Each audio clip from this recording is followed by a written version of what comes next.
Big story. Millions of Americans took to the streets this weekend in the No Kings nationwide protests, over 12,700 rallies in all 50 states, and organizers estimate about 7 million people marched. These weren't fringe events. They were massive, peaceful demonstrations rejecting what many see as the increasingly authoritarian tone of President Donald Trump's administration. The message? Simple. We're not going back to mini monarchies. We're not going to sit quietly while the idea that one man should rule like a king takes hold. And yet, what did we see from Team Trump? Ridicule, deflection, dismissal. President Trump preemptively said, "I'm not a king."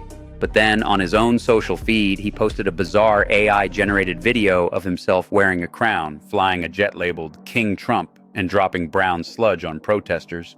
That's more than tone deaf. It's mockery. It's contempt. And it speaks volumes. Let's zoom in on how the right responded. For many GOP figures, the protests weren't seen as a sign of democratic concern. They were labeled an anti-American hate rally. They blamed everything from religious extremists to Marxists to Antifa. Meanwhile, the protesters carried signs, they chanted, they dressed as monarchs to mock monarchs. They shouted, "No kings, no kings," across Manhattan, Washington, D.C., and Chicago. They came with humor, resistance, and a refusal to be silenced. Here's the contradiction.